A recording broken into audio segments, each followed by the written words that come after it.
这个男人只是想下山提个亲，岂料各路顶级大佬竟闻风而动，带着天价聘礼前来助阵。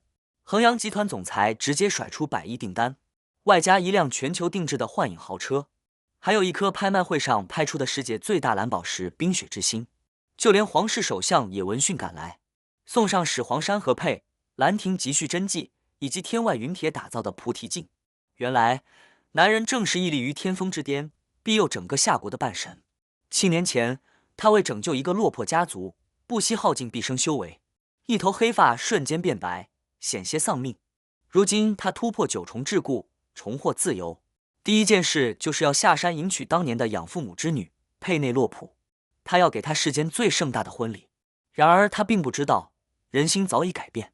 此刻的阿德勒家族正在举办庆功宴，庆祝他们拿下了衡阳集团的大单，即将成为夏国的一流家族。他们将这一切归功于佩内洛普的商业天赋和7年前那场大雪带来的好运。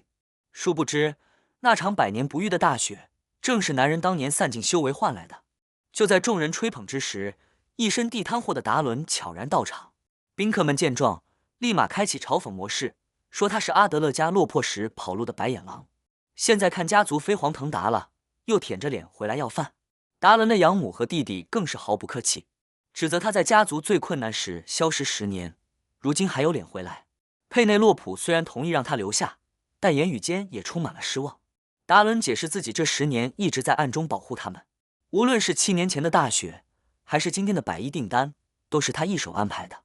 这话一出，全场哄堂大笑，弟弟托林更是直接骂他是街头学了点算命的骗子。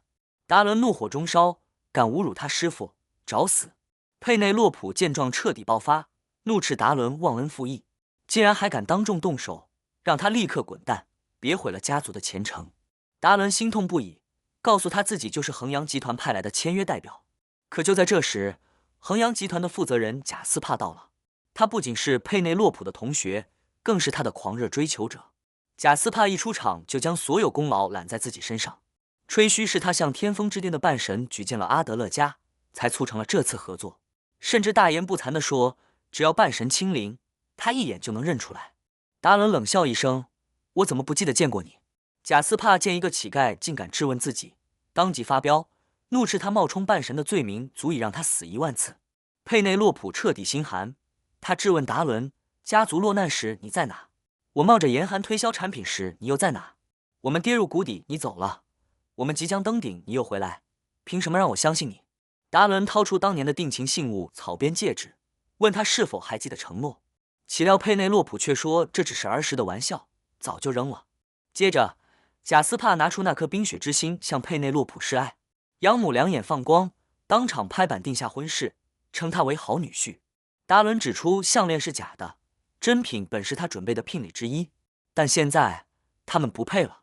佩内洛普终于忍无可忍，说他们早已是2个世界的人。达伦彻底心死，他100倍偿还了恩情，是他们有眼无珠。